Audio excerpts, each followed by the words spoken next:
So we have our Honorable Minister, Mr. Shashi Tharoor, here with us for the MBA Grand Challenge 2009. So welcome to the show. Thank you. Thank Good you to be very with much. Thank you very much for taking the time on your busy schedule to be with us. It will be a big inspiration for our students. You as a thought leader and as an author, to us more important than being the minister. But still, we're very glad that you could make it today. I would like you to start off by giving our viewers, especially those maybe who have not read this book, a quick overview of the elephant, the tiger, and the cell phone.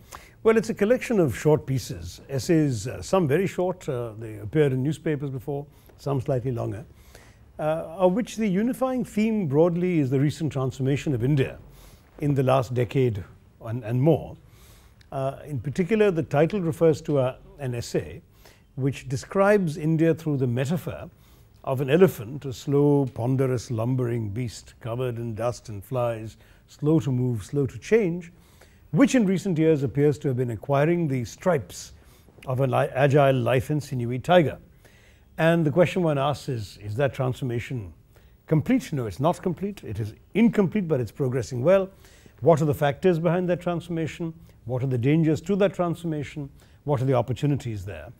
And I chose the cell phone as the third element of the title because I think that the cell phone has become an instrument for the empowerment of poor Indians. In many ways, what is striking about India's change is best captured by the story of the cell phone, because like you, I grew up in an India where telephones were very rare, where not only did very few people have them, that a member of parliament actually had the right to allocate 15 telephone connections to whomever they deemed worthy. Such a rare privilege was it to have a phone. And what is more, the phones weren't very effective. They functioned very badly. You often couldn't get a dial tone. You dialed a number, you got the wrong number very often. There were cross connections, which is when you got somebody else's conversation that you suddenly stumbled across. Those are connections that made us very cross. So all of this was the era. And in fact, at one point, a member of parliament in 1984 stood up and asked the communications minister, what accounted for this terrible performance of phones.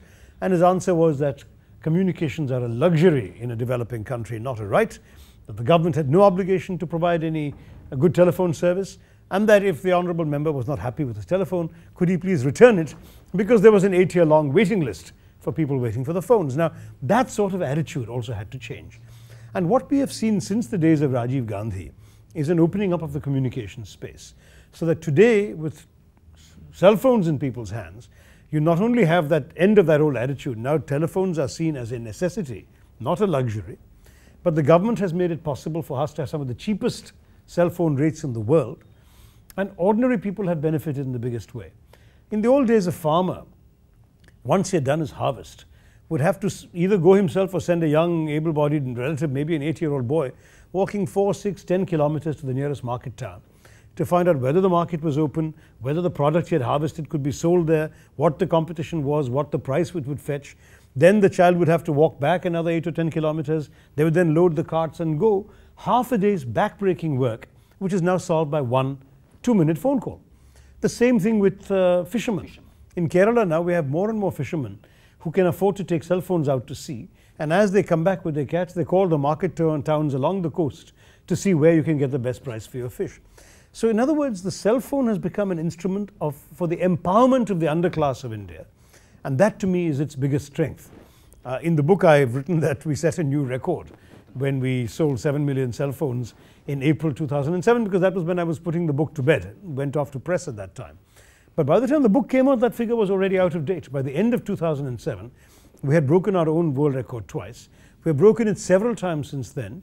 Earlier this year, I saw the astonishing figure that we have sold 15 million cell phones in 1 month. Now, that is boggling the mind. Do you know when I left India to go to graduate school in America, the entire country had only 2 million landline telephones? In 1 month, we're selling 15 million. It's just astonishing. We are now the second largest telephone market in the world. We're larger than the United States. Only China is ahead of us, but we're growing much faster than China, much faster. So the result is that India is being transformed by the cell phone. The elephant is becoming a tiger because of the cell phone. That's the story.